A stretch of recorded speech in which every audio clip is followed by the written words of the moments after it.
सुबह 10 बजे से लेकर 11 बजे के बीच में उपस्थित हूं आप सबके सामने। आज जिनकी कुंडली लेकर के आया हूं, कोई कुंडली नहीं है, लेकिन आज मैं एक सूत्र लेकर के आया हूं जहां दशा में धन की प्राप्ति कैसे होगी इस बात पे चर्चा करने वाले हैं। किसी भी ग्रह की दशा में कैसे धन की प्राप्ति होती है, क्योंकि हम लोग सामान्यतः यही बात सोचते हैं और हम तो यही सोचते हैं, खास करके हमारे जो जो जितने भी लोग हैं वो यही सोचते हैं कि इस दशा में धन की प्राप्ति होगी कि नहीं। हमारे जीवन में धन इस कदर से समा चुका है कि किसी भी ग्रह के दशा में, चाहे वो सुखेशी हो, पराक्रमेशी होते हैं, वो सिर्फ धन ही देने वाले होंगे ऐसा हम सोचते हैं। पर ग्रह खाली धन ही नहीं देता, लेकिन कुछ विशेष स्थितियां बनती हैं कुंडली में, तब जाकर के उस दशा काल में भी, चूंकि उस ग्रह का अगर धन से कोई संबंध नहीं भी होगा फिर भी वो धन जरूर देता है। तो ऐसी ही स्थितियों के साथ आपके सामने उपस्थित हूं। कहीं नहीं जाना है, बिल्कुल बन के रहिएगा।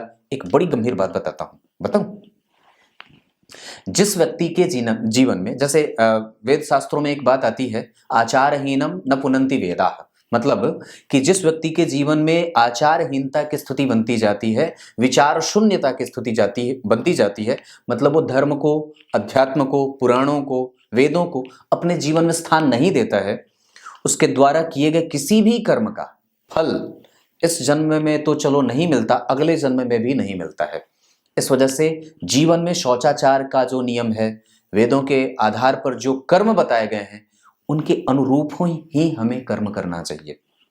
आने वाले दिनों में मैं आपको बता दूंगा कि कुछ विहित कर्म होते हैं जो हमें विभिन्न दिन वारों को ही करना चाहिए, तिथियों को ही करना चाहिए। उस पर भी चर्चा कर दूंगा, कभी बता दूंगा। फिलहाल ये सूत्र एक है बड़ा अद्भुत, जिसे जानना जरूरी है। सबसे पहला, जिस भी भाव से त्रिकोण में, यानी कि 5वें या 9वें घर में अगर राहु या शनि, मंगल, राहु, केतु बैठे होंगे, तो इस भाव की दशा जब चलेगी तो व्यक्ति को धन कष्ट से मिलता है, दिक्कत से मिलता है, मशक्कत करनी पड़ती है, मेहनत करनी पड़ती है।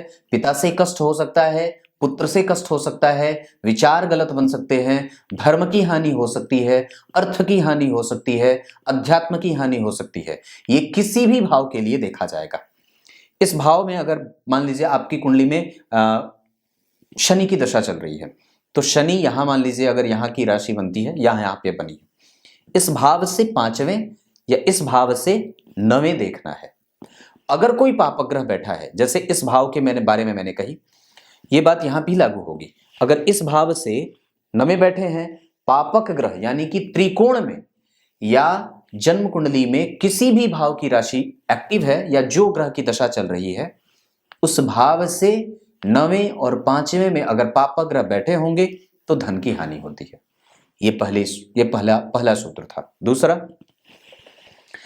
भाव का अधिपति, अगर भाव का अधिपति कहीं से भी इसको देख ले, तो जब उस भाव की दशा चलेगी तो उस भाव के अधिपति, जब चूंकि गुरु की यहां पे स्थिति बन रही है और गुरु यहां देख रहे हैं 7वीं दृष्टि से, इसका मतलब है कि जब गुरु की दशा चलेगी तो व्यक्ति को गुरु की दशा में अवश्य ही धन की प्राप्ति होती है, चाहे छोटे स्तर पे हो चाहे बड़े स्तर पे है। अब ये बड़ा और छोटा वाला जो भाव है वो इस बात पे निर्भर करेगा कि आपकी कुंडली में गुरु की स्थिति कैसी है। जैसे वो यहाँ शत्रु के घर में बैठे हैं, लेकिन अगर वो यहाँ बैठ जाते तो मित्र की राशि में बैठते तो अच्छी हो जाती। अगर वो शत्रु के घर में बैठे हैं तो कम देंगे, अगर मित्र की राशि में बैठे हैं तो ज्यादा देंगे। ये दूसरा सूत्र था। धन यहां नुकसान हो रहा था, यहां धन प्राप्त होने के योग बन रहे हैं। अगर किसी भी भाव से, यहां पे शनि बैठे हैं जो कि जन्म कुंडली में, गौर करिए, अगर 5वें, तो 5वें वाली तो मैंने बात बताई, अगर कोई भी ग्रह शत्रु के घर में बैठा है, जैसे शनि यहां शत्रु के घर में बैठे हैं, और जन्म कुंडली में जब कोई भी ग्रह शत्रु के घर में बैठ जाए तो वो जहां बैठा होता है, अगर वो भाव एक्टिव है तो निसंदेह वो परेशान करता है, वहां पे भी धन की हानि होती है। और व्यक्ति की कुंडली में यहां पे शनि जब अपनी दशा में आएंगे तो ये धन यहां पे प्राप्त करवाएंगे, लेकिन जब सूर्य एक्टिव होंगे तो यहां चूंकि शनि बैठे हैं तो व्यक्ति को धन हानि करवाएंगे। क्लियर है? ये चौथी बात थी।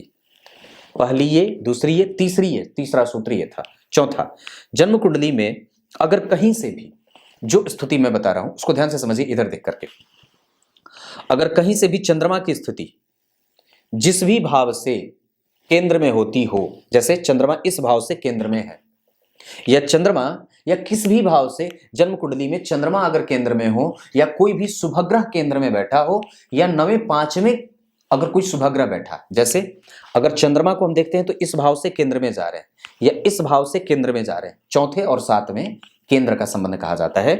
तो यहां से 1 2 3 4 चंद्रमा अगर इस भाव से केंद्र में होंगे और चंद्रमा यहां से त्रिकोण में होंगे, जिस भी भाव से चंद्रमा अगर केंद्र और त्रिकोण में होते हों, और मान लीजिए इस भाव की दशा चल रही है या शुक्र की दशा चल रही है, तो चंद्रमा जब उस भाव से पंचमस्थ होंगे, या अगर बुध की दशा चल रही है और चंद्रमा उस भाव से चतुर्थस्थ होंगे, तो इस दशा काल में भी व्यक्ति को धन प्राप्त होता है।